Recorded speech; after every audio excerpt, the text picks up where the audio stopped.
சாய் பக்தர்களுக்கு என் அன்பு வணக்கங்கள். ஓம் சாய்ராம்.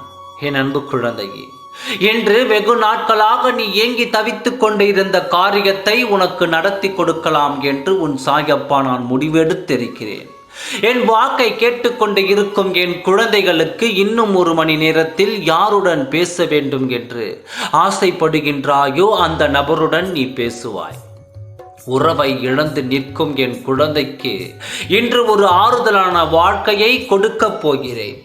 யாருமே இல்லை என்று காத்திருக்கும் என் குழந்தைக்கு இன்று உனக்கான உறவை நான் தரப்போகிறேன். யார் வர வேண்டும் என்றும், யார் இருந்தால் நீ நிம்மதியாக வாழ்வாய் என்றும் நீ நினைத்து ஏங்கி தவித்து கொண்டிருந்தாயோ அவரை உன் கண்முன்னே கொண்டு வந்து நிறுத்தப் போகிறேன். யாருக்கும் தெரியாமல் இரவு முழுவதும் அழுது தீர்த்தாயல்லவா? உன் அழுகையை உன் சாயப்பா நான் பார்த்து விட்டேன். உன் கண்ணீரை துடைக்கத்தான் உன் சாயப்பா நான் வந்துள்ளேன். உன் வாழ்க்கையில் இல்லை என்ற பேச்சுக்கே இடமில்லாமல் உன் சாயப்பா உன் குறைகளை நிறைவாக்க போகிறேன். அனைவரது முன்னிலையிலும் மரியாதையான வாழ்க்கையும் நீ பெறப்போகிறாய். எத்தனை இடத்தில் என்னை அவமானப்படுத்துகிறீர்கள் என்று எத்தனை நாள் நீ வேதனைப்பட்டாய். உன்னை அவமானப்படுத்தியவர்கள் உன்னிடம் வந்து அவர்களையே பேசும்படி நான் செய்ய போகிறேன்.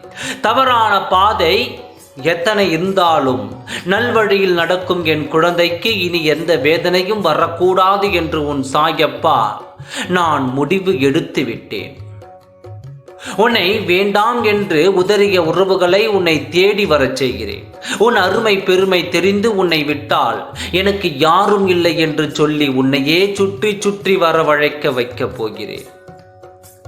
உன் ஒவ்வொரு நாட்களையும் உன் வாழ்க்கையை நீ ரசித்து வாழ வேண்டும். சந்தோஷங்களை தராவிட்டாலும் பரவாயில்லை, எனக்கு நீங்கள் நிம்மதியை கொடுங்கள். வேதனைப்படாதே, உனக்காக நான் இருக்கின்றேன். யார் உன்னை விட்டு போனாலும் உன் சாயப்பா உன்னை விட்டு போக மாட்டேன். உன்னுடைய அன்பான உறவை இன்னும் 1 மணி நேரத்தில் உன் கண்களால் கண்டு மனதால் மகிழப் போகிறாய். செவிகளால் அவர்களது பேச்சை கேட்டு மகிழப் போகிறாய். அந்த நல்ல எண்ணத்திற்காக காத்திரு. உன் சாயப்பா நான் எப்பொழுதும் உன் அருகில் இருப்பேன். நல்லதே நடக்கும். ஓம் சாய்ராம். நன்றி, வணக்கம்.